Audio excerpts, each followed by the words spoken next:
Hello friends, welcome to this video series on arithmetic. Today we look into the concept of percentage, and in this section we'll see the very basic concepts around percentages along with some very basic level illustrations. To start with, what we can say for sure that percentage is the most important chapter when anyone prepares for any competitive exam.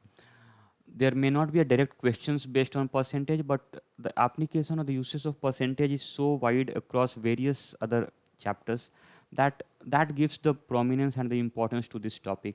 So therefore we look into this. In the first session we basically go into different theories, or what we can call as shortcuts, and then in the next session we look into the applications of percentage. So definition wise, percentage is a fraction with a denominator of 100, and that is called percent. Percent basically is an abbreviation of a Latin word percentum, which means per 100, and this percentage is denoted by a symbol which is goes by the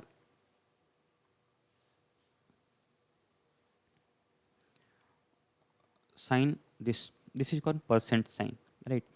So now we are saying a few important things. We look here. A fraction with a denominator 100 is called percent. Cent means 100, and per, so value for every 100, right? Percentage means what is the value of any quantity per 100 quantity of some other thing, right? So what is that per 100 quantity of something else? So that something else is known as base. So therefore base or the denominator for a percentage becomes very important, and whenever any quantity is expressed in terms of percentage, it is pertinent to make a note of the relative base. That is, we say that anyone has, say suppose uh, Ram has obtained 72% mark. So 72% in itself means nothing. This only shows ki if the total exam was for 100 marks, then he obtained 72 marks. But what is the importance here? He has obtained 72 out of 100. This 72% means 72 out of 100. So the base here is also important, and the base in term whenever we express any number in percent form, the base always becomes 100. It means that if the total marks were 100, then Ram obtained 72, right? So that is the basic concept and the definition of percentage. Now a few things we'll see, like through an example only. The number of students in a class is 48. If 25% of the students are girls, find the number of boys. So this is again a simple. It says the number of student in a class is 48. So total number is 48, and this must be consisting of some boys and some girls. So total boys plus girls will be 48. If 25% of the students are girls, that means girls have been, they are saying 25%. 25%. So definition means that 25% means if girls are 100, I mean, if total students are 100, then girls are 25. But if total students are 48, by unitary method, we can say it is 25 by 100 into 48, right? See again, if 25% of the students are girls, it means that if there were 100 total students, the number of girls would have been 25. So if the number of total student is 48, the number of girls would be by unitary method 25 by 100 into 48, and this will be 12, right? This will be 12. So girls become, therefore 12 number of girls. So what are the boys? The remaining would be boys. So 48 minus 12 would be 36 boys. So this is the most simple. However, now since we know that if it is given that girls is equal to 25%, 25% of n, right, total student. So this statement 25% of n, we can write as 25% means 25 by 100, right? Percent means what? We tell that percent means for every 100. So 25 by 100, if we remove percentage sign, we will uh, bring 100 in the denominator, or we will multiply the number by 1 by 100, the same thing. And for off, we will replace it with product, and n is 48, n is 48 total. So here we will get 24, same as what we had obtained using the unitary method. This was using unitary method.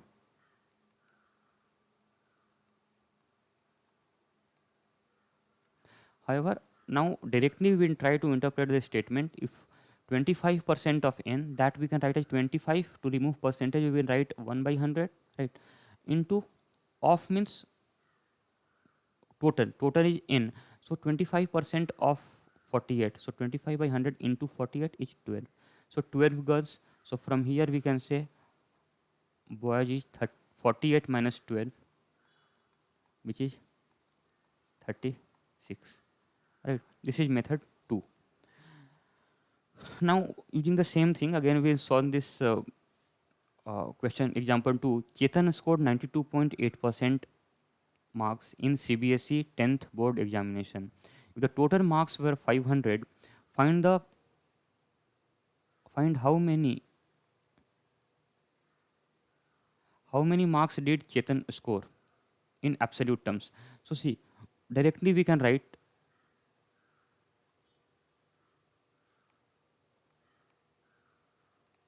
marks obtained by Chetan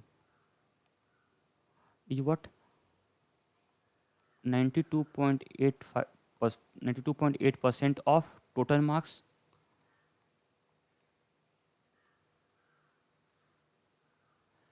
and this is nothing but 92.8 by 100 into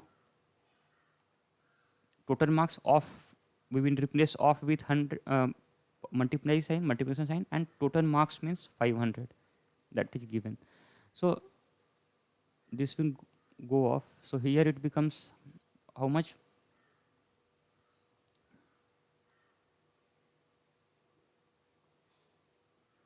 464. So this is decimal here. So basically it means that Chetan has scored 464 marks out of 500, and therefore he has scored 92.8 percentage, right? So this is the very simple, I mean, now we will look into some more illustrations to build upon the same concept of how to interpret the percentage sign. If Chetan scored,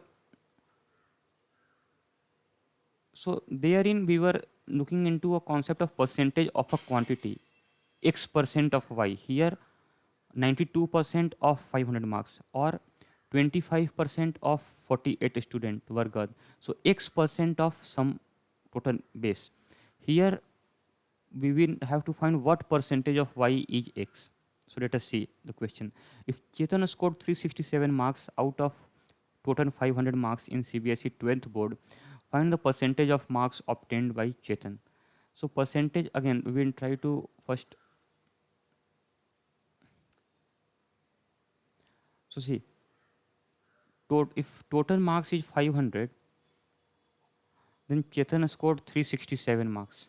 If total marks were 1, by unitary method we could have said Chetan would have scored 367 upon 500, right? So now if the total, but we have to find the percentage, and we know for percentage the base is always 100. So if the total marks were 100, how many marks would Chetan have scored? 367 upon 500 into 100. And this becomes nothing but 5 7 ja 35, 73.4%. So this is the basic way of solving. However, directly now we have to find the percentage, right? Percentage marks obtained by Chetan is nothing but marks obtained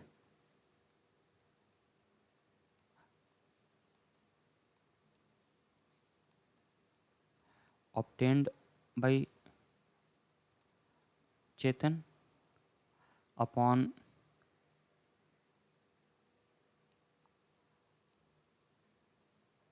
total marks into 100, right? So Therefore, we can write that 367 upon total marks is 500 into 100. This is same as exactly what we had obtained here using unitary method. And this we can write as 5735 73.4%. So now the basic idea is we will not use this unitary method. This become a bit lengthy. Rather, we will arrive at the same result just interpreting the percentage. Percentage means whenever we have to find the percentage, that will be given by what is the, I mean, in this case, if the marks, percentage marks of Chetan is to be found out, we will find what is the marks of the obtained by Chetan as against what is the total marks and then multiply by 100. The same way, we will now see another illustration. Here it reads, if Sachin scored 40 runs in ones, twos, fours, and sixes, if he ran 12 singles, 4 doubles, hit 1 6, find the percentage of total run scored by Sachin by hitting fours. Right. So what we have to find? Percentage of run scored in boundary, that is in fours. That is what? That will be given by runs scored in boundaries upon total run. Total run scored by Sachin. Right. This is the simple. So now we will find out first what is the runs scored in fours. So that will be what? That will be nothing but total run. Total run is 40 run minus Sachin has scored 12 singles. So 12 into 1 plus he scored 4 doubles. He ran doubles 4 times. That means 4 into 2. Then he hit 1 6. So that is 1 into 6. Right. So this becomes 12 into 1 12 plus 8 20 26 26 40 minus 26 is 14. Right. So it means no, I think 12 into 1, this is 4 into 2, 8. Achha, 12 with 20, 1, 6, 26. No, so this question is actually inconsistent. We'll have to modify the question.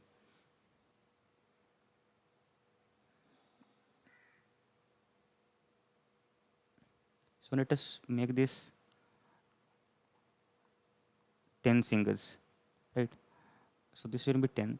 So now 10 into 1, 10 plus 8, 18 plus 6, 24. 40 minus 24 is 16.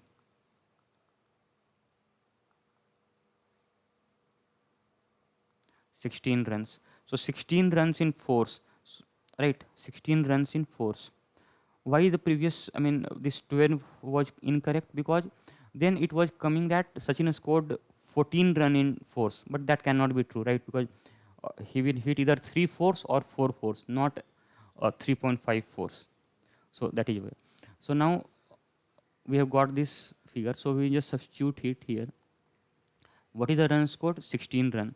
So 16 run scored in fours upon total run 40. So this becomes 40 into 100 for percentage into 100 for percentage. So here it becomes 40 percentage, right?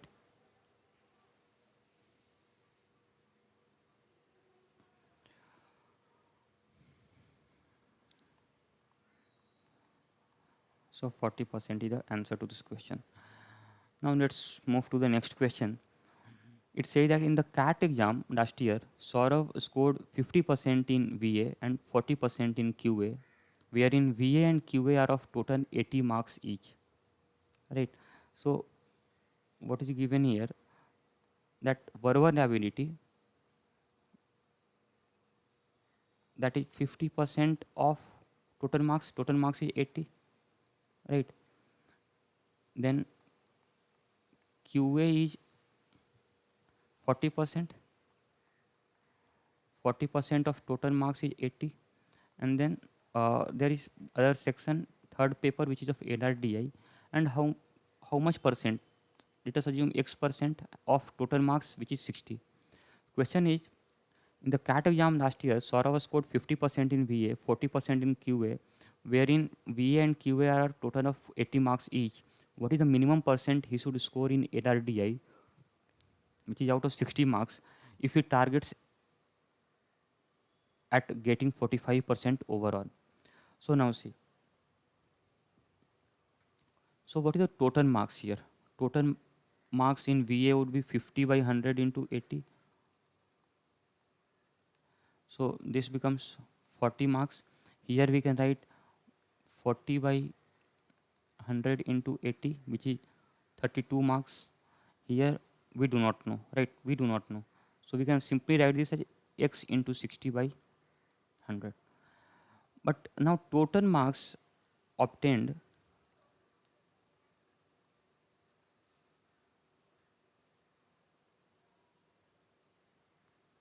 rather targeted marks or desired marks is what? 45%. 45% of overall. So that is nothing but 45 by 100 into overall is 80 plus 80 plus 60, right? So this becomes 80 80 160 plus 60 220. So 45 by 100 into 220. So this 0 would go 5 9 to 11. So it is 11 9 ja 99, right? 99 marks. So total he should obtain 99 marks across all the three sections, that is verbal ability, cognitive aptitude, and NRDI. However, how many marks he already has obtained? So now we can say that he has already obtained 40 here, 32 here, plus he will obtain something in NRDI, so that total is 99, right? 99. So let this be y. So here we can say y is nothing but 72, 99 minus 72 is 25. So percentage y, or I mean which is x here, will be nothing but 25 out of total is 60. 25 by 60 into 100, right? So this will be,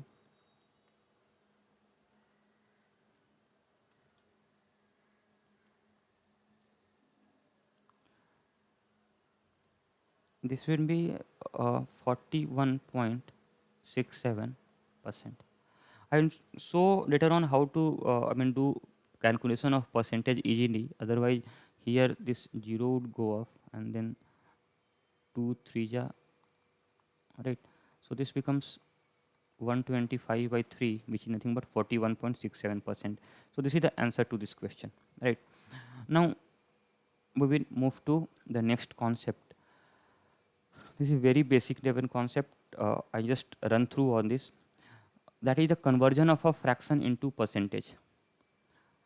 So to convert a fraction into percentage, multiply the fraction by 100. I take an example. Say suppose a fraction is 3 by 5. If I have to convert to percentage, I write it at 3 by 5 into 100, right? Which percentage sign means out for 100. So this becomes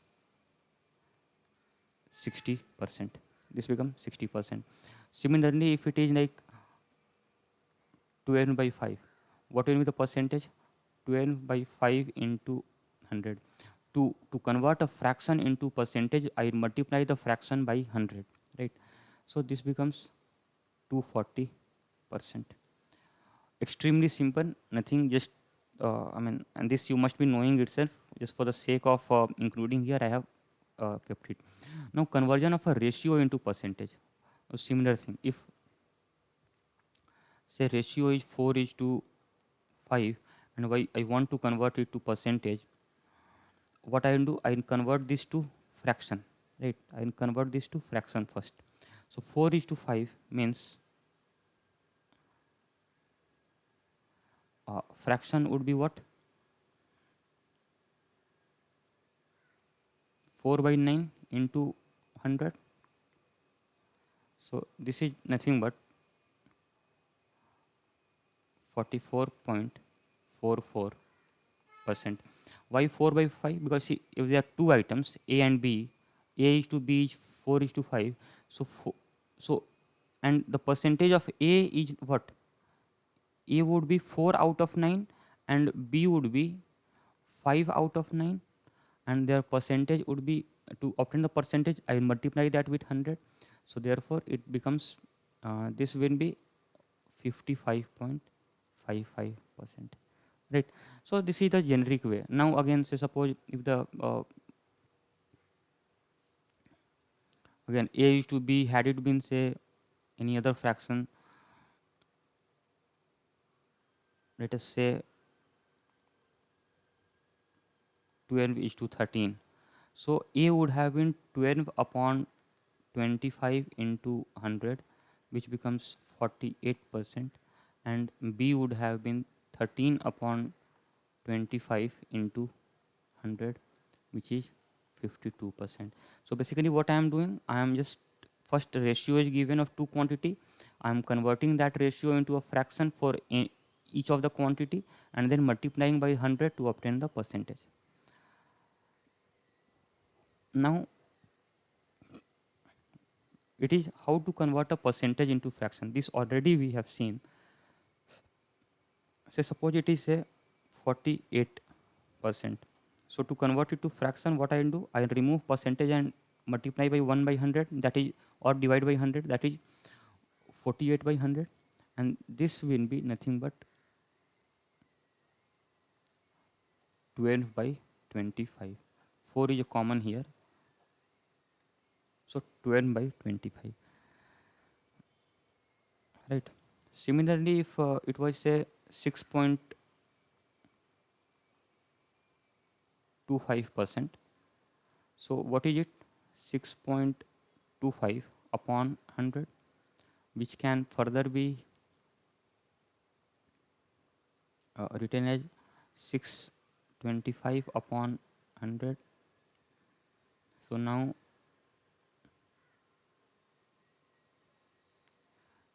and then further it will go 1 by 16. So this becomes 1 by 16. So very simple. To convert a percentage into fraction, remove the percentage sign by and multiply the fraction by 1 by 100, and then conversion of a fraction into percentage into a ratio. So suppose if any item A is say 40%. So 40% means first I can convert this to 40 into 1 by 100, right? This I can write as 2 by 5. So the ratio would be, so this means that A is 2 out of every 5. So what would be A is to B? A is to B would be nothing but 2 is to 3, right? Similarly, had the ratio been 80, had the percentage of A be say 87.5%, I would have uh, written here, this I can write as 875 by 100, which is nothing but 35 by 4. So 35 by sorry 35 by 40. If I remove decimal here, it will be one more extra, and this I can write as 7 8. So this I can write as 7 by 8. So ratio of A is to B would be 7 is to 1, right? So these are very basic level, just for clarity I have written here. Now same way, if it is in decimal, conversion of a decimal into percentage. So suppose if it is 0.25, so percentage would be 25%. Move the decimal two places to the right. If it is 4.25, 421. So it is nothing but 421%. If it is say 0.0035, so this becomes 0.35%. If it is 0.0625, then this becomes 6.25%. So simply move the decimal two places, or you multiply the decimal by 100, right? Because we know that to get a percentage from any number, we simply multiply the number by 100. So same thing we are doing, multiplying the number by 100. Now same conversion of percentage into decimal. So again, if it is say 40%, so you, to remove percentage, I divide by 100. So this means it is 0.40. So very simple, I mean, needless to take any further example. Now another concept in percentage we will see, this is important also, and this may appear to be confusing at first sight, but it's a very simple concept, and that is the difference between the percentage change and percentage point change. What is the difference, that we will see through this example. Now suppose what I do, this illustration we will see, if government borrowing and the GDP of a country for 2 consecutive years are as given below. That is, in 2018-19, government borrowed 5,71,000 crore, and the GDP of the country was in the year 18-19 was 200 lakhs crore, right?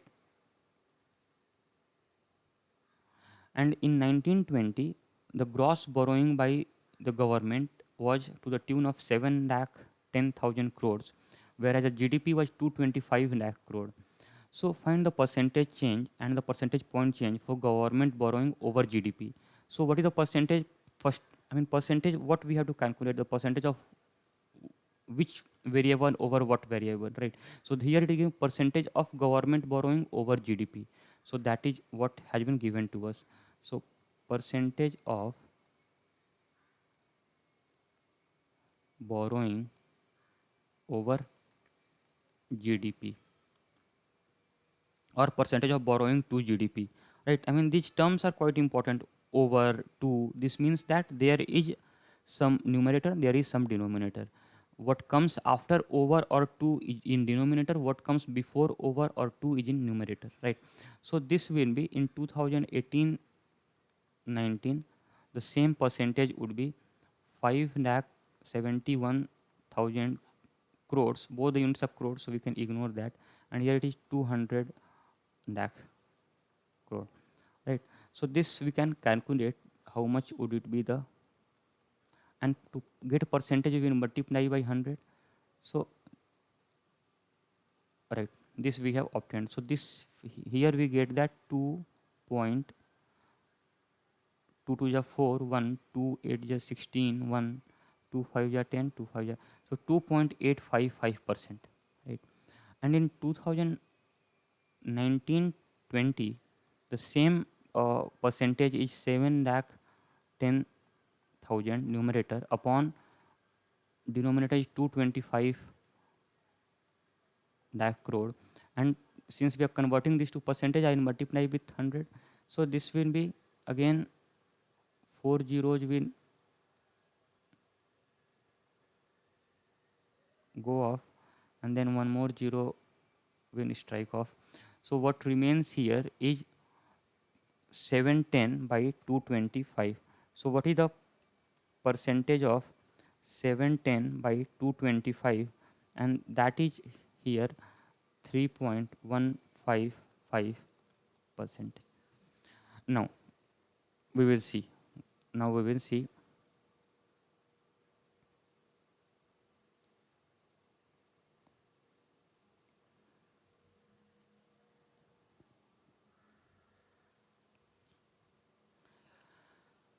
So first thing we will see, percentage change.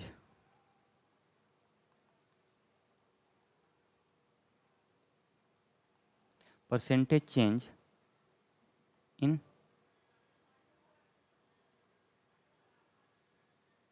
borrowing to GDP ratio or borrowing to GDP that we have. So that is nothing but what? Final borrowing to GDP ratio is, or the percentage is 3.155. So it is changing from 2.855% to 3.155%. So the percentage change, the first part, the percentage change will be 3.155 minus 2.855 upon 2.855. It means that a number has changed from 2.855 to 3.155. So what is the change? Change is 3.155 minus 2.855, and this change is as against what? Over a base of 2.855, right? Because this change, the ratio has increased from 2.855 to 3.155 from a base of 2.855. So this is the and then into 100, right? So this, if we solve,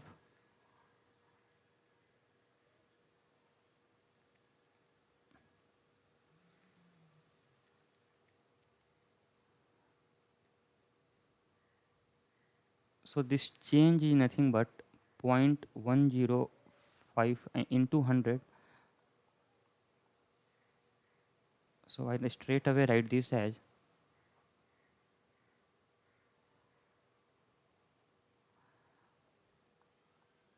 10.53%.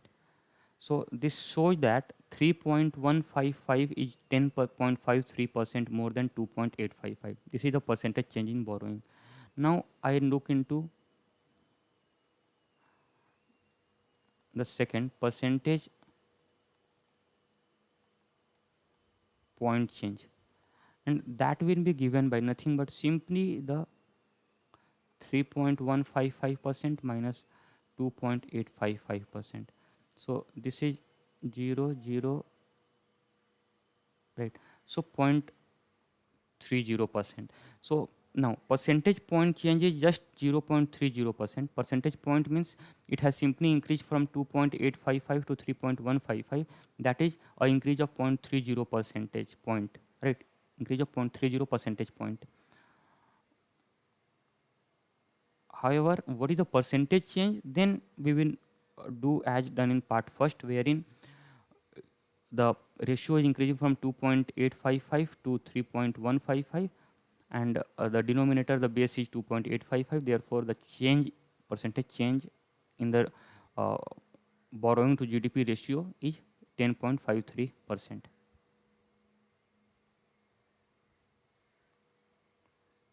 Right. So this is the answer to this question. So now I hope the concept behind the percentage change and percentage point change is clear. I mean, if a student, suppose anyone has obtained 90% in class ninth and 100% in class 10th, so the percentage point change is just 10% from 90 to 100, 10%. However, the percentage change, assuming the total marks remain same, will be what? 9 from 90 to 100, that is 10 upon 90. That means 11.11% change. 11.11% change. Right. So these are some nitty gritty of the things here. Right. Now a very important thing we are going to look into, and that is known as percentage fraction equivalence. This we may be knowing, but the importance of this thing is only because this is going to help us very tremendously in the calculation. Because though, I mean, if we have been given a calculator, then okay, that's fine. Otherwise also, even with a calculator, this helps us quite often and increase our mental speed of calculation in any, I mean, throughout the quant or the NRDI. So the importance of percentage is even more when we analyze the different sets of NR and DI. So let us see how to move ahead. Right. So percentage fraction equivalence, I will start with if it is 1 by 2, right? So 1 by 2 it means 50%.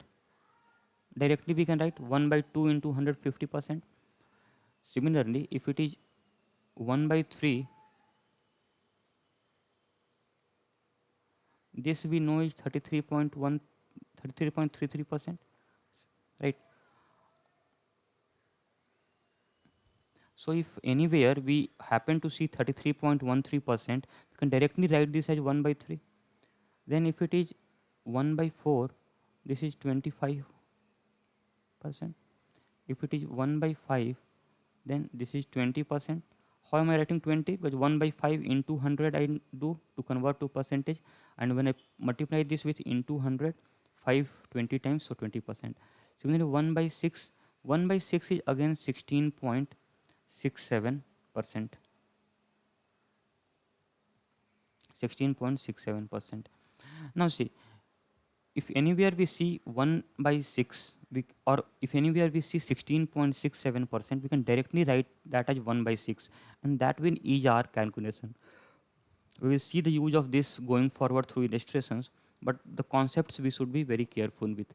Now similarly, if it is 2 by 6, 2 by 6 means what? Simply I multiply this 16.67 into 2, which is nothing but 1 by 3. 1 by 3 33.33, so that is 33.33%. Then 3 by 6 is half, I not write. 4 by 6 is 2 by 3, which is again here I write 2 by 3 will be what? 66.67%, right? But what is more important here is 5 by 6. 5 by 6 means 5 by 6 means I multiply 16.67 by 5. So what I get here is 83.33%. 83.33%. Right. I just checked here. 5 times 5 7 are 35.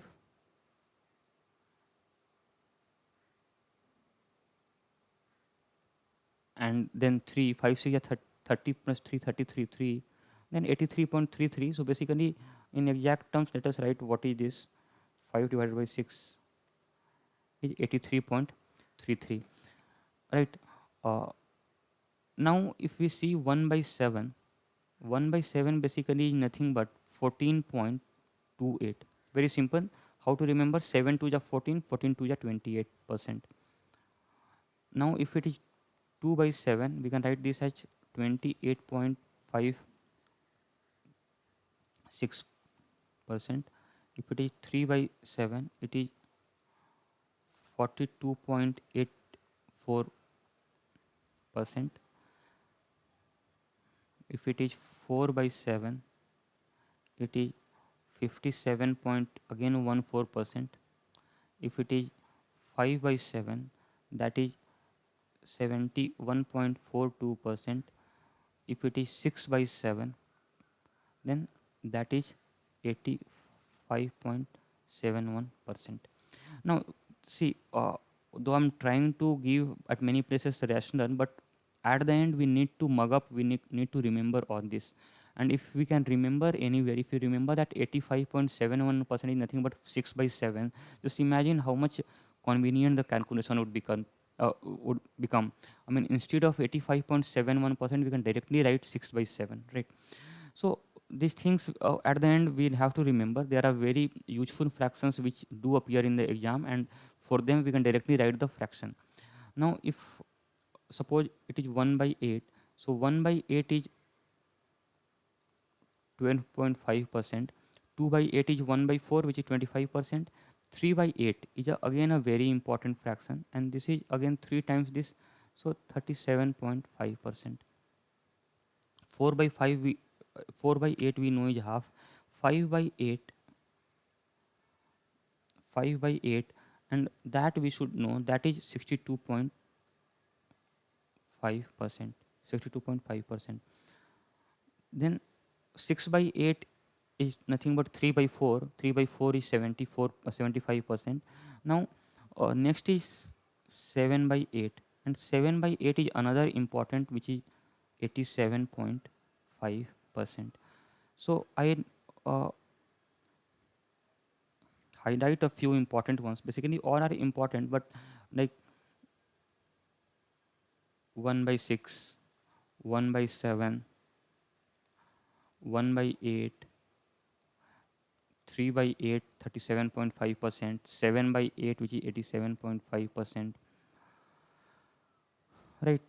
These are few important things. I mean, this I assume we already know. 1 by 3, 33.13%, 33%, 2 by 3, 66.67%. I assume this we know. Then over this slide, these are very important figures. Then again, if we know 1 by 7 is 14.28%, anywhere if we see any multiple of 14 in percentage terms, it should strike that the fraction will have a denominator of 7. So if it is like 42.84, this means that, I mean, 14 3 and 14 28 3, so it means that this is 3 by 7, right? So these things should be clear in mind. That should be very clear in mind, right? And how to do that? I mean, there's no better way than remembering all these fractions and percentage equivalences. Now I move to the next set of numbers, which are 1 by 9. Again, a very important one. 1 by 9 is nothing but 11.11%. Then 2 by 9 is 22.22%. I mean, 3 by 9 is 1 by 3, we know. 4 by 9 is 44.44%. 5 by 9 is 55.55%. Then 6 by 9 is 2.2 by 3, so that is we know is 66.67%.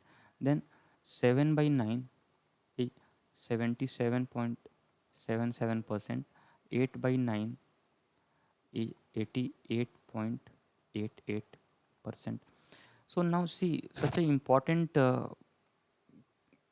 see here, whenever we see the percentage, I mean, even before or after decimal in multiples of 11, it should strike that the denominator is going to be 9, right? Going to be 9. So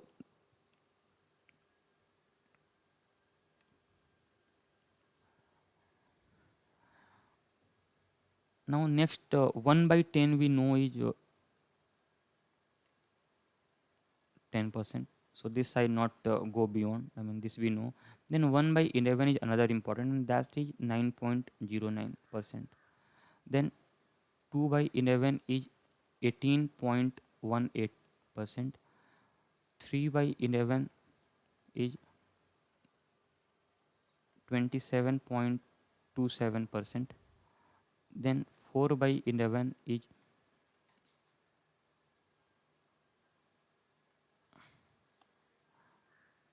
36.36%.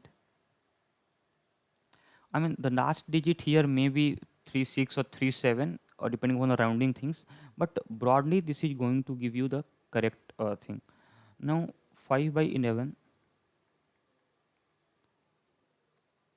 will be 45.45%. Then 6 by 11 is 54.54%.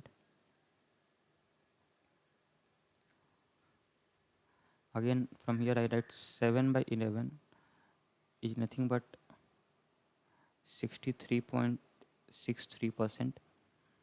Then 8 by 11 is 72.72%. Then 9 by 11 is equal to 81.81%. And 10 by 11 is 90.90%.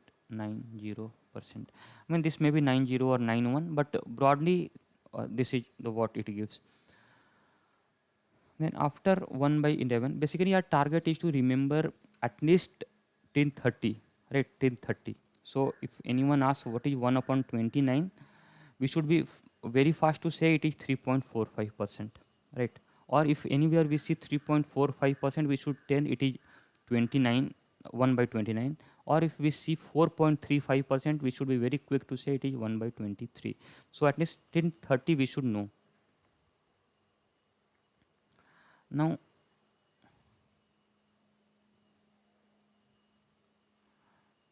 I go into 1 by 12.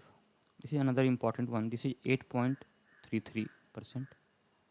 Then it is, if it is 2 by 12 is 1 by 6, that we know. 1 by 6 we know is 16.667%. Then 3 by 12 is 1 by 4, 4 by 12 is 1 by 3, 5 by 12 is the next one, and 5 by 12 is 41.65%. Then 7 by 12 is 58.31%, and then last 11 by 12 is equal to 91.63%. Further, if it is 1 by 13, then it is 7.69%. It is 1 by 14. This is also important one. 1 by 14. This becomes 7.14%. Remember, 1 by 7 was 14.28%. 1 by 14 is just half, 7.14%. Right? 7.14%. Then from here we can say 2 by 14. Right? That will be again same as 1 by 7. Then 3 by 14. 3 by 14 will be 21.42%. Then 5 by 14 will be 35.71%. So on. I mean, may not be very important. Then 1 by 15. 1 by 15 is 6.67%. This is another important one. 1 by 15.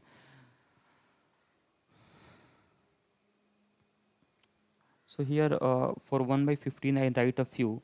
If it is 2 by 15, so that that we can write as 13.33%. If it is 4 by 15, it will be 26.67%. If it is 8 by 15, then it is 53.33%. So now here I mark a few important ones. 1 by 9 is equal to 11.11% is important. Then all the series is very simple for 9, 11.11, 22.22 and so on. Then 1 by 11 is another important one. 9 by 9.09, and the series of 1 by 11 is again simple, all the multiples of 9 only. Wherever we see the same digits on the left hand side and right hand side of decimal, we should it should immediately strike to us that there will be denominator of 11, right? If we see 81.81, it should automatically strike us that denominator must have 11. Then 1 by 12 is equal to 8.33, again important one. The further one may not be that important. 1 by 13 is also important, 7.69. 1 by 14 is 7.14% is also important. And 1 by 15, 6.67. Then 8 by 15 is 53.33. So these fractions are important one. Right. Now I'll see the last few, that is 1 by 16, and this is nothing but 6.25%. So here I can write 3 by 16 will be 18.75%. Then 5 by 16, if I get anywhere, so that I can write as 31.25%. If it is 7 by 16, 43.75%, and if it is 9 by 16, then this is equal to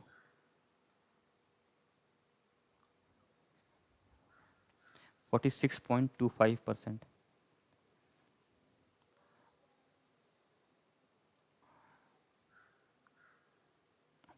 Then 11 by 16 will be 68.75%.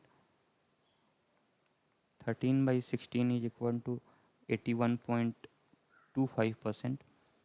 And then next 15 by 16 is equal to 93.75%.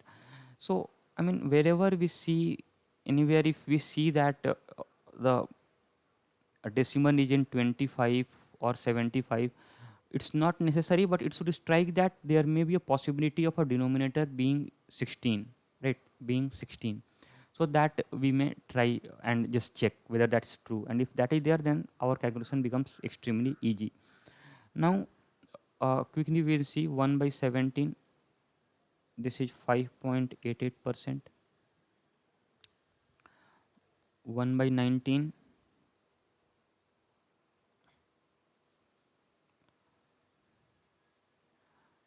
or I write here only 1 by 19 is equal to 5.26%. 1 by 20 we know, so I write 1 by 21. 1 by 21 is 4.76%. Now see, 1 by 19 is 5.26, and 1 by 20 we know, better I write here 1 by 20 also.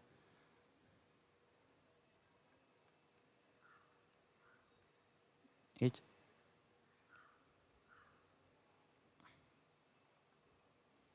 5%, and 1 by 21 is 4.76%. So now let's see, this is roughly, I mean, 1 by 19 is roughly around 0.25 to 0.26 more than 5%, and 1 by 21 is roughly around 0.24 to 0.25 less than 5%. So this should be easy for us to understand. If we get anywhere 0.4, 0.76, we can write this that as 1 upon 21. If we get 5.26%, we can write that as 1 upon 19, right? Then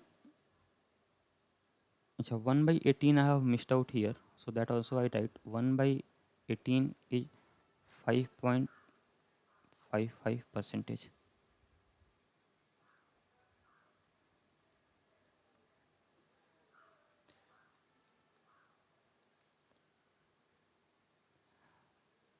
Right. Now then 1 upon 22 is 4.54%. 1 upon 23 is 4.35%, and here I write 1 upon 29, it is 3.45%. Just the digits are reversed, right? 23 and 29. Then 1 upon 24 is 4.17%. 1 upon 25 is 4%. 1 upon 26 is 3.85%.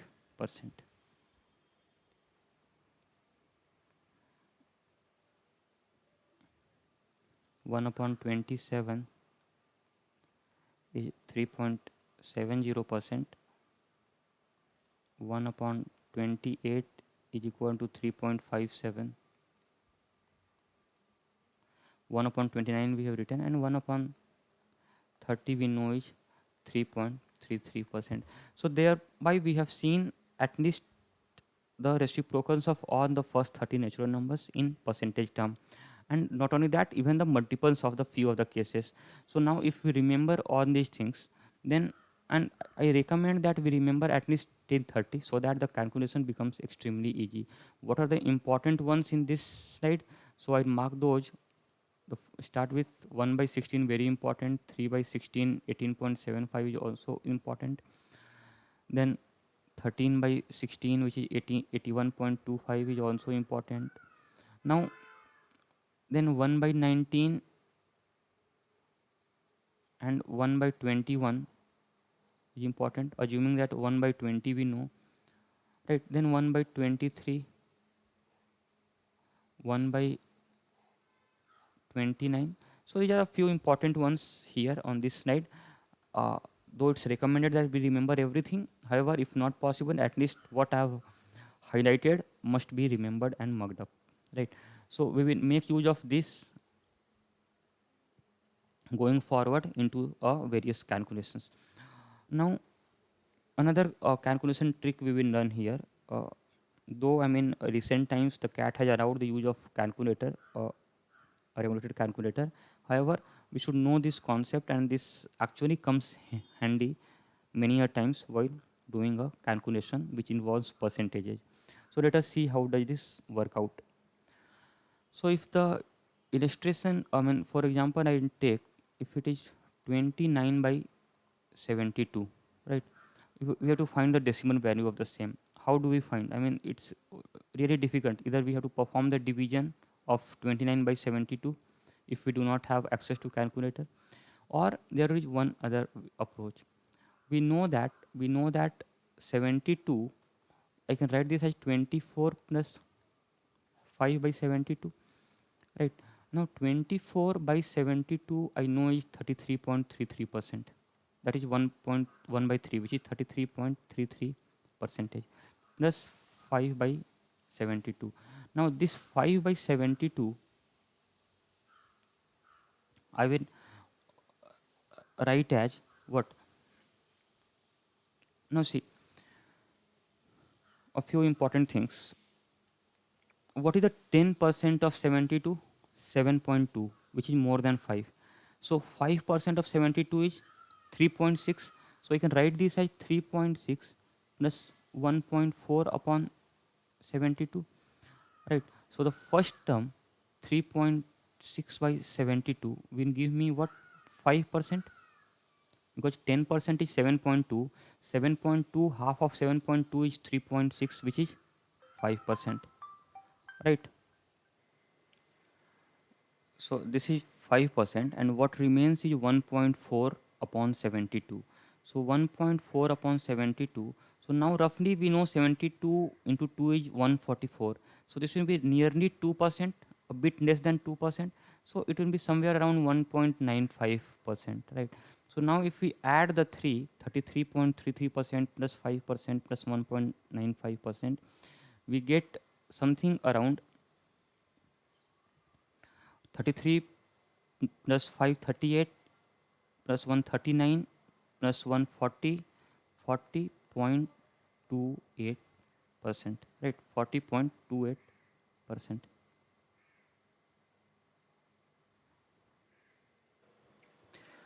We will take another example here.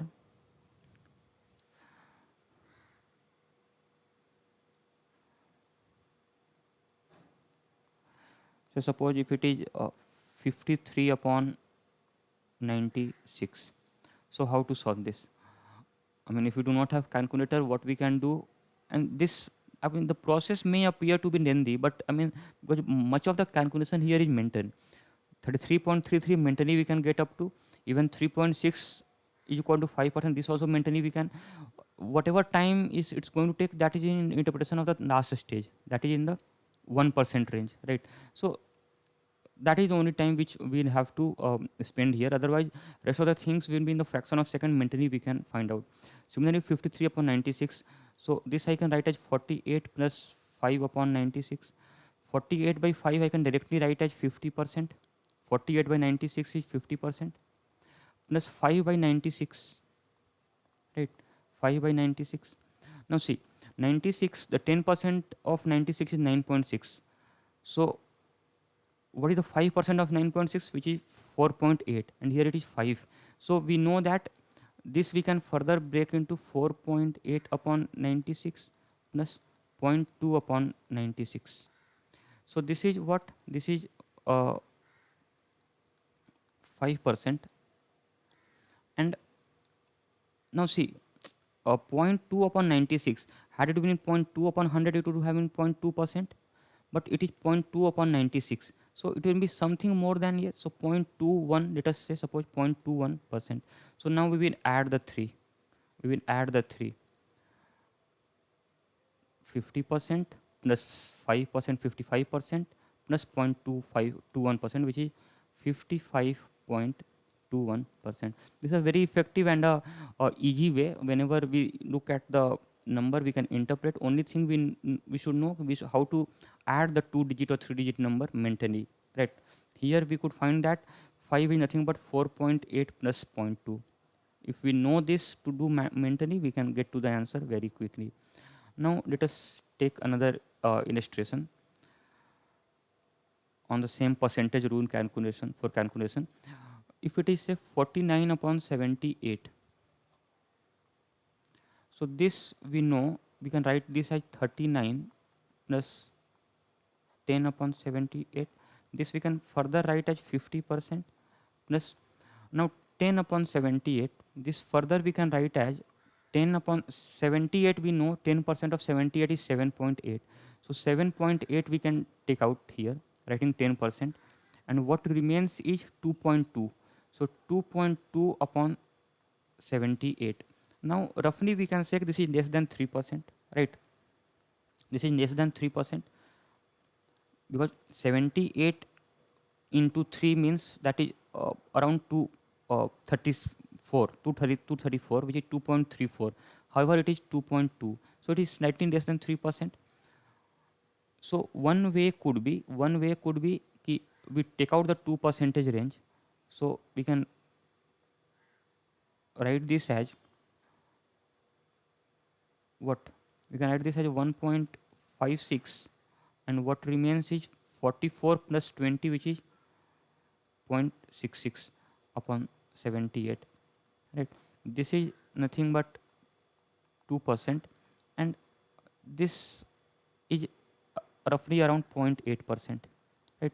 Because if we assume 78 as 80, 80 into 8 is 64, right? So roughly something more than 0.8%, right? So now since we have obtained the decimal part of the percentage, we can stop here, because we want to get a approximate percentage value. So what is it? 50 plus 10 is 60. 60 plus 2 is 62.8, means 62.8%, right? Another illustration I will take and show you. If it is 253 upon say 41, so what can we write? I mean, we can straight away say that 41 into 6 is 246. So that is 600%. 6 times it will go. And 246, what remain? Remainder is 7. 7 upon 41. Now see, one way of interpretation is 7 by 41. Had it been 42, we could have written 1 by 6. 1 by 6 means 16.67%, right? But this is less than 16, right? This is 1 upon 15 point something. So the percentage value would be near 17%. So if we have to get the approximate value, we could have straight away written 617%. Or if we want to be even more accurate, then again the exact value would be 617.07%, right? But the broader concept is ki we will break it down in the range of 10%, first 100%, then 10%, then 1% range, and then in the decimal percentage. So here we got this into 600%, then it is 7 by 41. So 7 by 42 is 1 by 6, right? And 1 by 6 we know from the percentage fraction equivalence, 1 by 6 is 16.67%. But here it is not 1 by 6, here it is 1 by 5 point something, right? 5.9 or something. Then 16.67 will be increased suitably, so that will be somewhere around 17%. So 617 we can directly write. Exact is 17.07%. Now, however, with the permission to or the facility to use the calculator in the CAT exam, this process may not be that handy, because we have the calculator, we can get the exact value. However, in DI or even in the some middle of calculation, middle of solving the question, we happen to get a fraction of this nature. Then there also we can directly within fraction of second we can write 617%, take a approximate value and move ahead. If the options are not very close, if the options are very close, then certainly we'll have to take use of the calculator. Now another is the multiplying factor. This is a in a way important concept, but nothing new. What we have been looking so far into percentage, the same thing, another way of representing the same.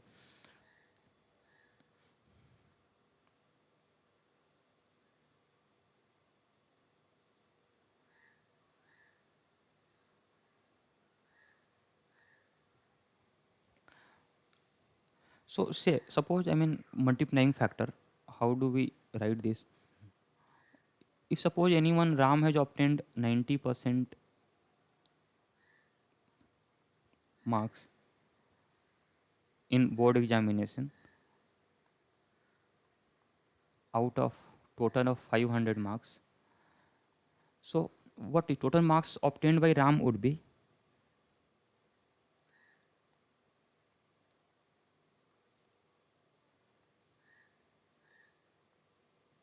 what?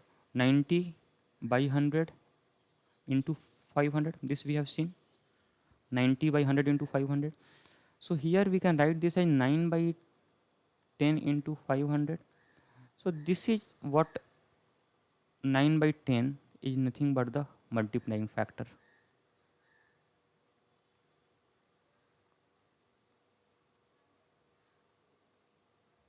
Multiplying factor. So suppose if anyone says that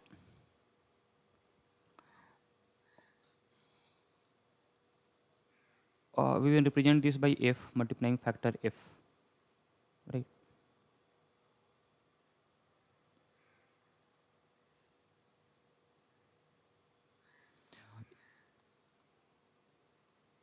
If Shyam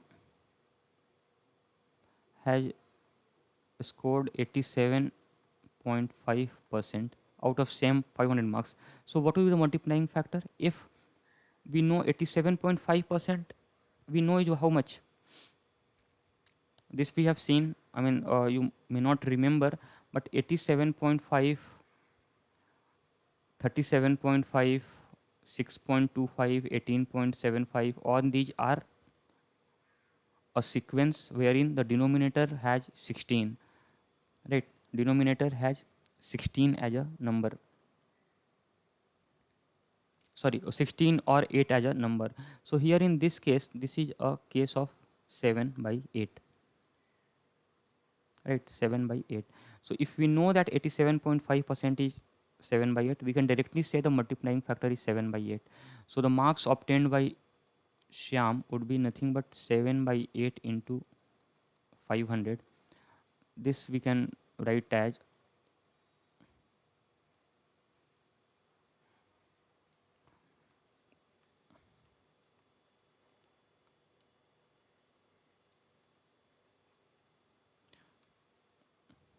we will solve this and get 437.8, right?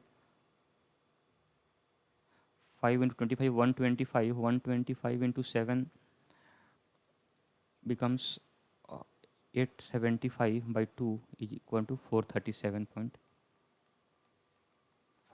So this is much easier. I mean, rather than dealing in 87.5, now we are dealing in 7 by 8, which is very effective. Another thing, this is one use of multiplying factor. Now I suppose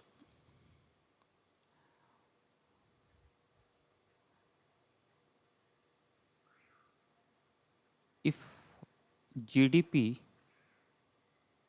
increases by 10%. So what does this mean? What does this mean? This means that if GDP was G1 previous year, it increases to G2 this year. Suppose this was in 2019 at G1, in 2020 at G2, but the increase is 10%. So it means that, see, one way would be that G2 minus G1 upon G1 into 100 is equal to 10. This is the most basic way of approaching the question. If GDP increases by 10%, so that means that GDP growing from G1 to G2, we can write this as G2 minus G1 upon G1 into 100. This cancels out 10. So from here we can say that G2 by G1 minus 1 is equal to 1 by 10. This further can be written as G2 is nothing but 1.1 times G1. This is one way of writing this. Now see, uh, so it means that GDP in the second year is 1.1 times the first year.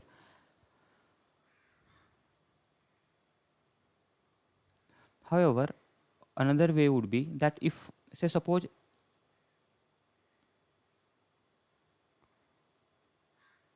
we say if GDP was 100 in previous year, it increases by 10%. So plus 10, it becomes 110. So from 100 to it becomes 110. So if the GDP was 1, it would be what? 110 by 100. Right? Another way of looking at this. So meaning 1.1 is the factor. So this 1.1 is known as the multiplying factor, which is multiplying factor. Same way, in the case of a decrease, in a case of decrease,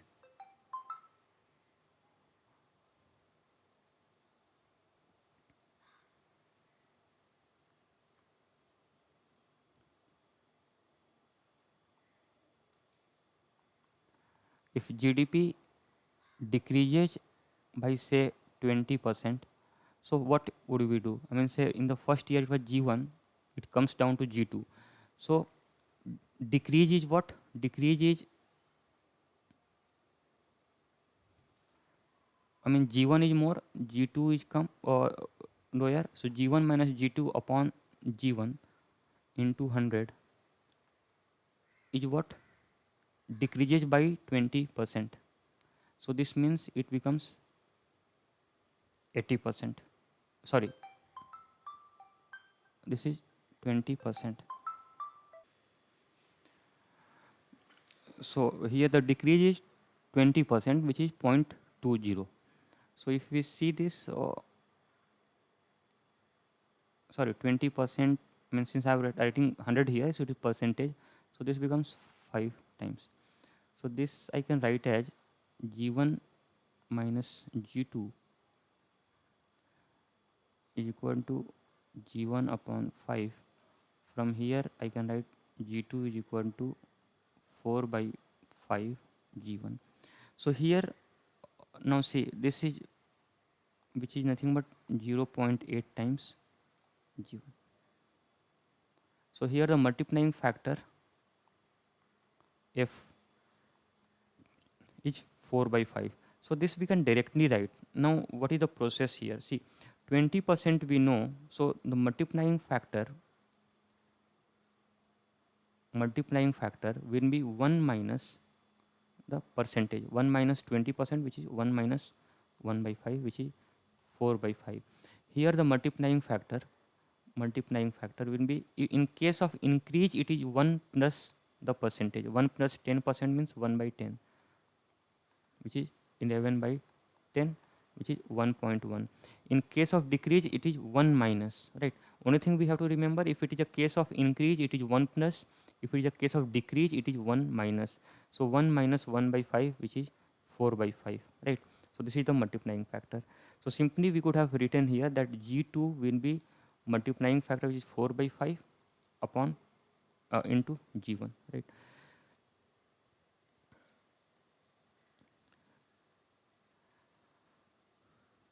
So before coming to this question,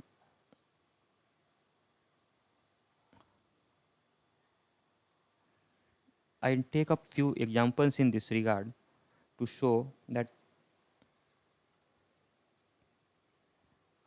say suppose if it is written that there is an increase of 16.67% increase.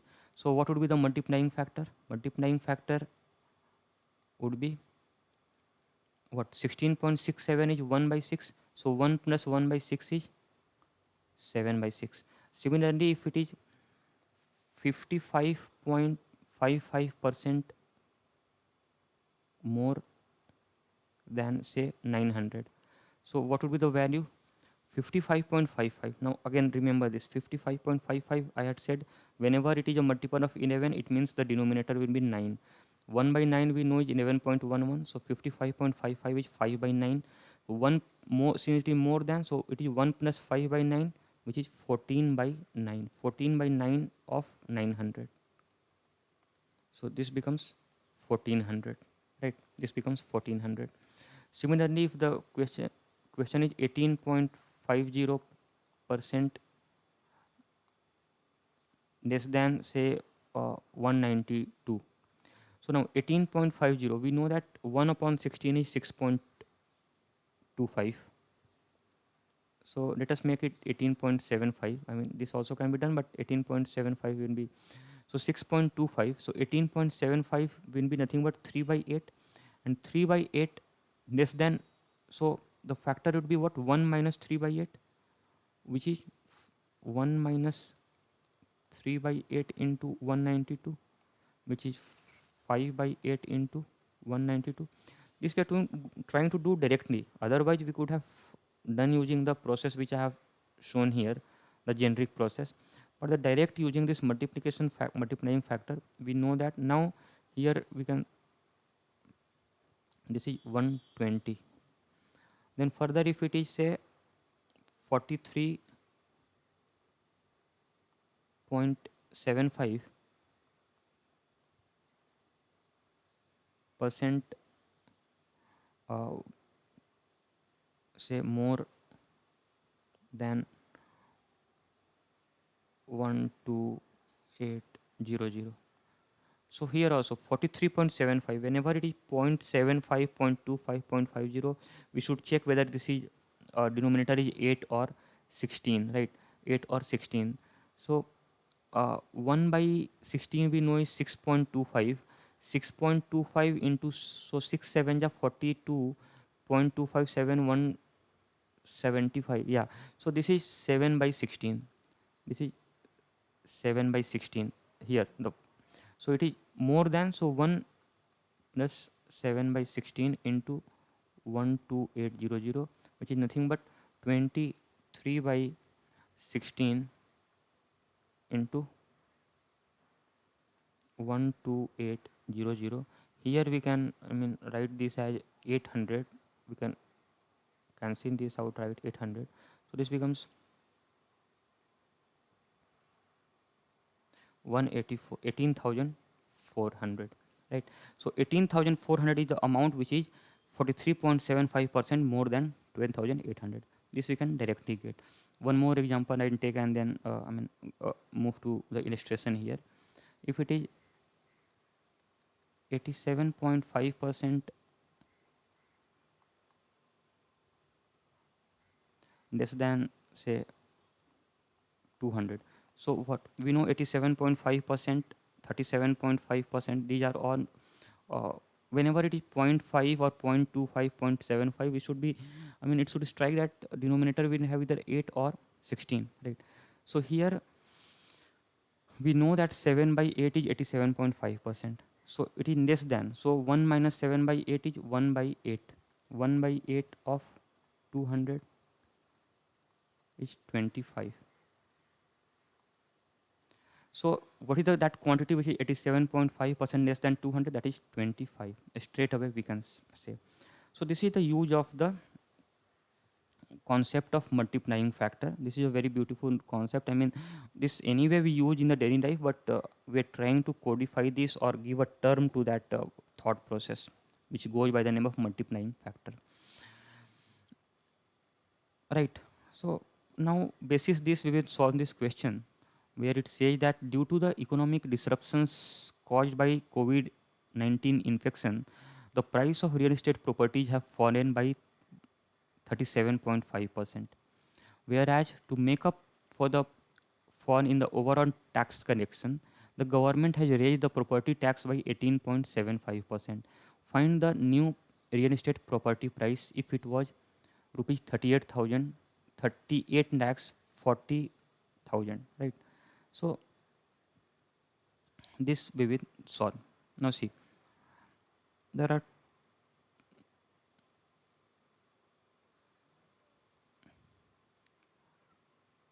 so say actually how does this work out? There is a price of a property. Over the price, one would pay a tax, right? Pay a tax. P into 1 plus tax will be the final price, right?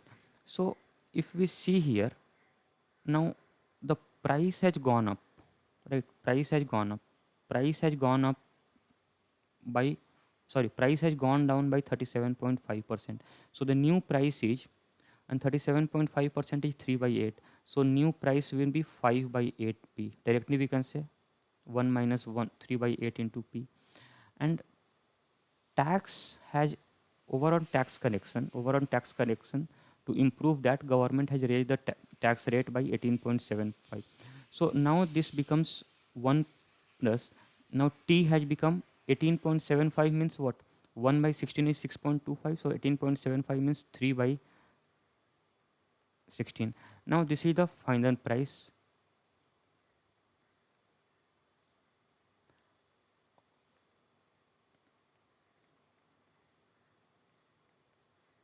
This was pre-COVID, and this is after COVID, right? Post-COVID, I can write, though COVID has not ended. So final price after, I mean, or during COVID. So this we have to find, right? This we have to find.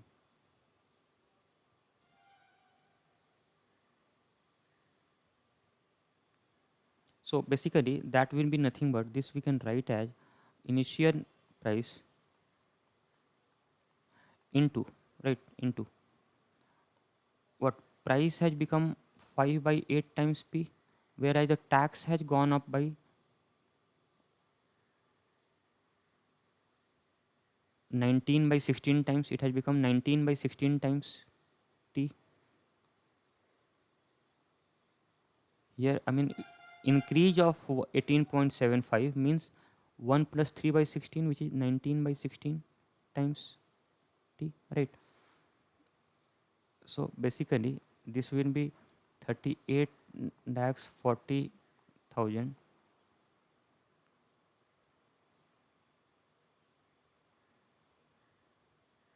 into 5 by 8 into 19 by 16. This, if we solve, 38 lakhs, I think 38 lakhs 40,000 divided by 8 will be 480 again.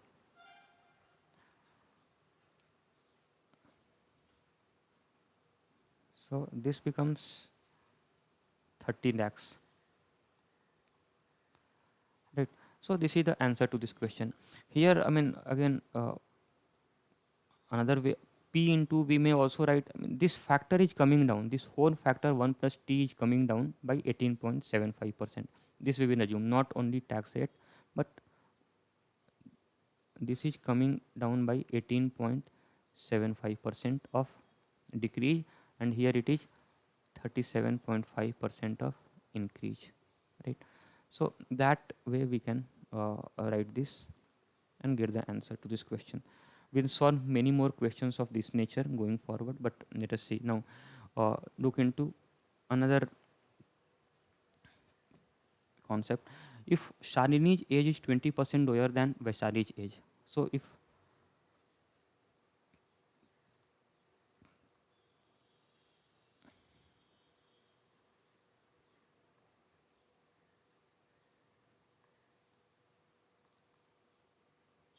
let Vaishali's age be x, so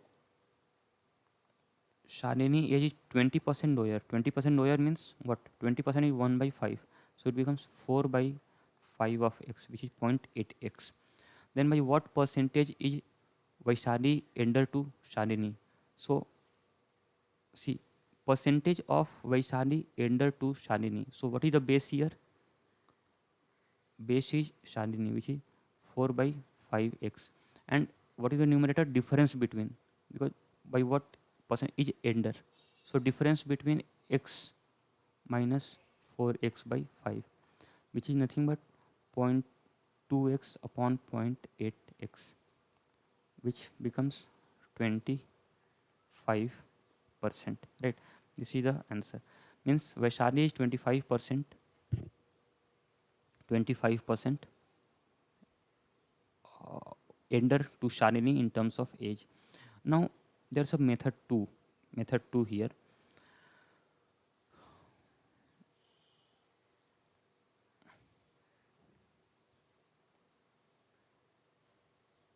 Now suppose if Shalini is 20% lower than Vaishali, if Vaishali is say 100, means Shalini is 80, right? So from here we have to find by what percentage is Vaishali elder to Shalini. So by what percentage? Here it is minus 20 over 100, and from here it is plus 20 over 80. So plus 20 over 80, directly we can say 25%. 25%, right? However, there's a formula also. If x is p percent more than y, then y is p upon 100 plus p times into 100% less than x. Though I mean this, I personally never use this formula because this is so simple to interpret the result this way, right? However, if we see the formula also, if x is p percent more than y, so here p is given as 20%. So what is the corresponding figure of, how much percentage y less than x? So that becomes, here no, here this is the second case. If x is p percent less than y, so by what amount y is more than x? I have here this written the same formula. Actually, it should be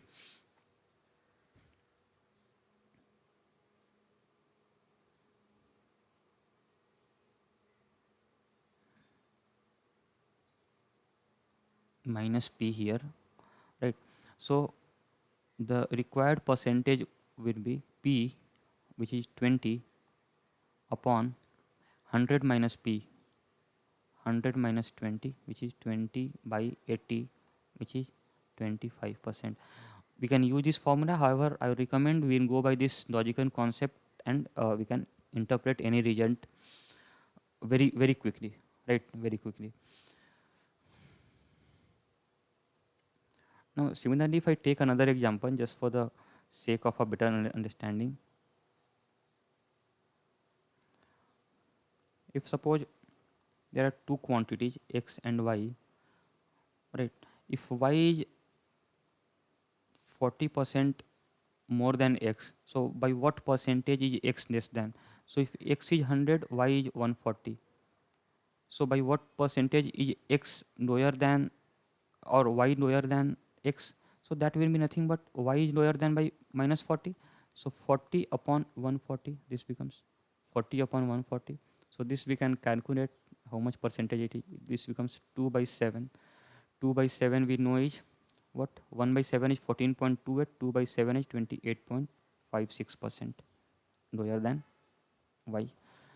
So I would prefer this only rather than using the formula. Now there's another important concept which goes by the name of successive percentage change. So many a times we would have seen on many hoardings wherein different shopping malls they advertise that they're giving a successive discounts. So say successive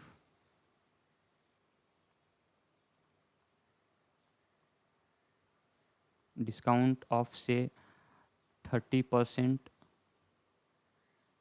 and 20%. So see, there's a very genuine question which may appear or come into your mind: why not they are giving a direct discount of 50%? Is the direct discount of 50% same as a successive discount of 30% and 20%? Answer is no, that is not. Let us see how. And this we will try to see through a straight line method.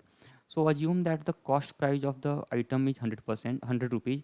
So first they are giving a discount of 30%, which is minus 30%. So it means item is priced as 70 now. After this, further they are giving a discount of 20%, minus 20.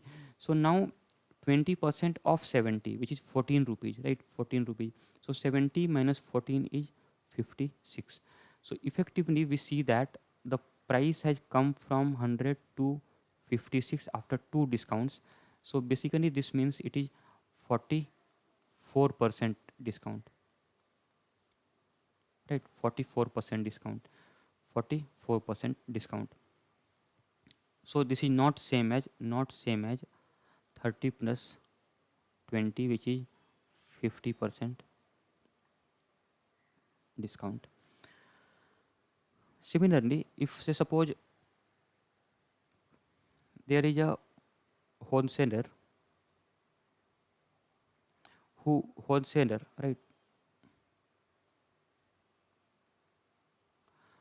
who marks up the price by, say, wholesaler marks up by 20%, and then wholesaler sells to retailer. A retailer, before selling to the customer, again marks it up by 25%. So what is the final selling price? Find the final selling price. So here what is it? I mean, let us assume that uh, the original manufacturing price is 100, right? At this 100 rupees, the wholesaler would have bought from the manufacturer. From here, wholesaler jacks up the price by 20%. So it becomes 120. Now, so retailer buys the product at 120, and then he further increases it or jacks up by 25%. So 25% of 120, right? 25% of 120, which means 30 rupees. So here basically it is plus 20 here, and here it is 25% of 120 is 1 by 4 of 120, which is 30. So it becomes 150. So if we see what is the total increase, increase is from 100 to 150, therefore 50 increase, right? 50 increase over a price of 100, which is 50%, and which is not same as sum of this 20 plus 25, 40, 45. Had we simply added the two successive increase in prices, we would have got only 45%, whereas the effective increase in the price is 50%, right? So we have seen an example of a successive discount and a successive hike in the prices. Using this is called a straight line method, where graphically we show at each step what is the increase, and then we check what is the final increase, right? Now, on the same concept, we look into this illustration. The family of Mr. Ram Pravesh Singh consumes 60 liters of milk, which is priced at rupees 40 per liter, right? So what is the, and if because of a birth of a child in the family, the monthly consumption increases by 25%, and the price per liter of the milk also increases by 20%, then find the percentage increase in the monthly expense on milk in Mr. Singh's family. So what is the monthly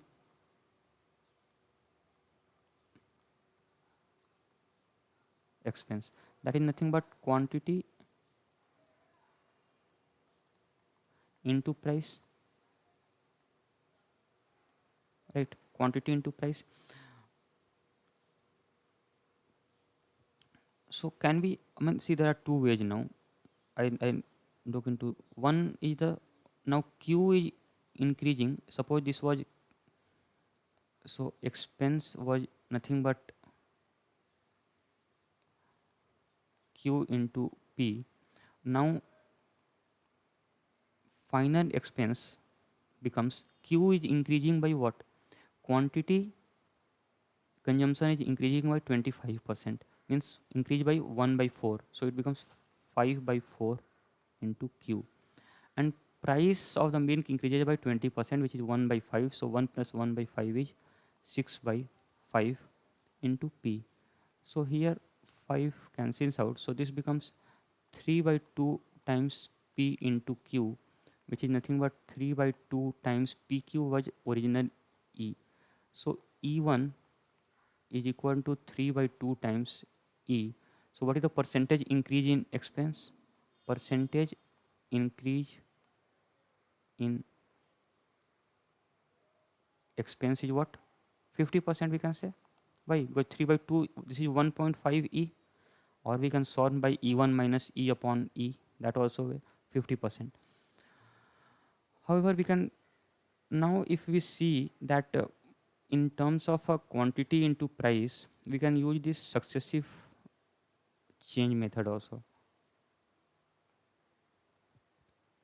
Successive percentage change. So suppose original expense was E, then the expense increased because of the increase in quantity, 25% increase in quantity. So rather, expense, I assume this to be 100. Original milk expense was 100 rupees. So 100 rupees first increase because of 25% increase in the quantity increase. So it becomes 125, right? And then from here again further 20% increase happens because of the increase in the price of the milk itself. So 20% of 125 means one fifth of 125, which is 25. So this becomes 150 rupees, right? 150 rupees. So total increase is what? 50 rupees over a base of 100. So it is a 50% increase. This is another way of solving at the question. This we solved using the fraction equivalence, right? And this we solved using successive percentage change. So any approach we may take and then solve. So now we have found the method of finding the percentage successive changes. I mean, how do we net percentage change, right?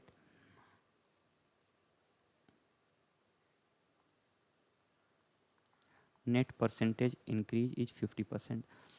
Now, however, there is a formula also. Formula says if there is a if a quantity is successively increased by x percent and y percent, then net percentage change is given by x plus y plus x into y by 100, right? Here this we will see here uh, using formula also.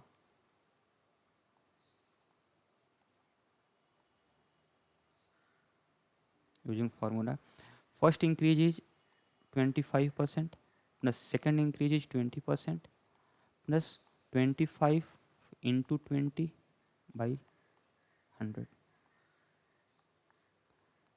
This becomes 45 plus this is 5, which is 50%.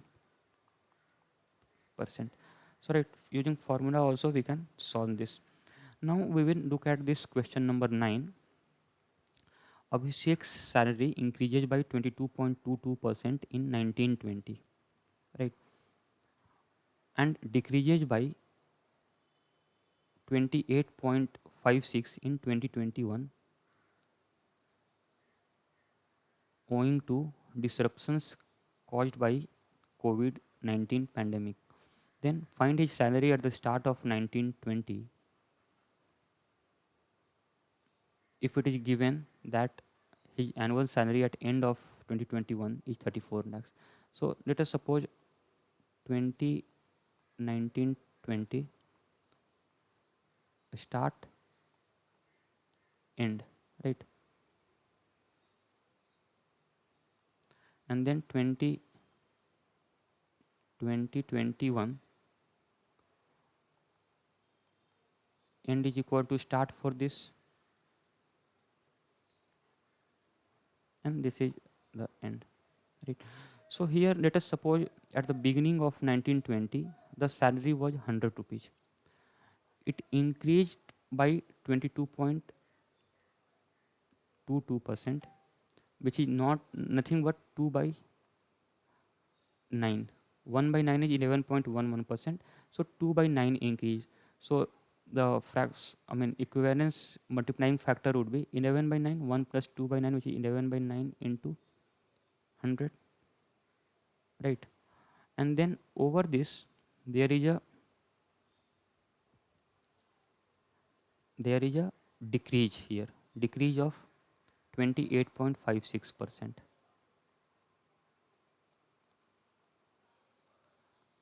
decrease.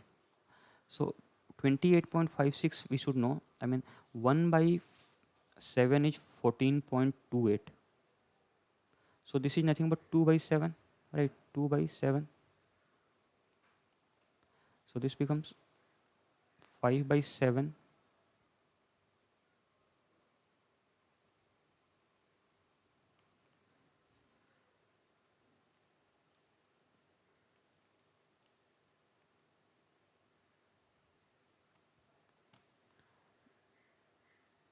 5 by 7 of what? This 11 by 9 into 100. And at the end of this is equivalent to 34 lakhs. So if this is equivalent to 34 lakhs, what is 100 equivalent to? And that will give me the desired answer. So this will be nothing but 34 upon 5 into 11 into 7 into 9 into 100 lakhs.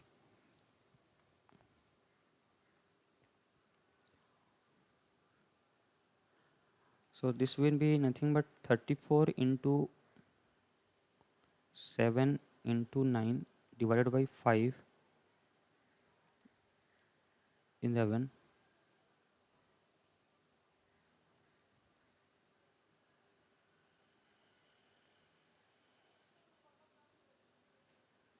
divided by 100.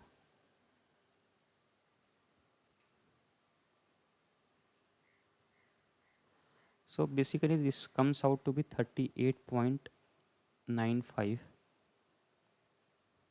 lakhs. 38.95 lakhs. So this is one way of solving. Another way we can uh,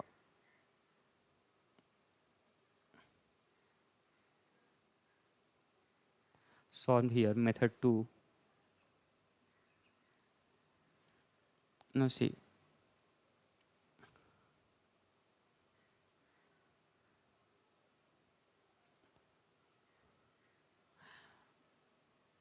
if it is 1 at the start, it increases by 22.25. So this becomes 11 by 9.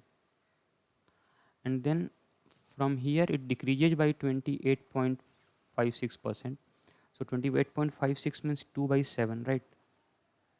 2 by 7. So this becomes 5 by 7 of 11 by 9. So basically this becomes 55 by 63. 55 by 63 P. So suppose original salary was this P. So this is nothing but 34 lakhs, right? So this we can now solve. 34 into 63 by 55 is nothing but 38.95 lakhs. So there are various ways of solving. Only thing, the idea and the concepts we should be very wary of. So I think this is the last illustration in this session. We'll look into various other applications of percentage in the next session. So thanks for watching this video.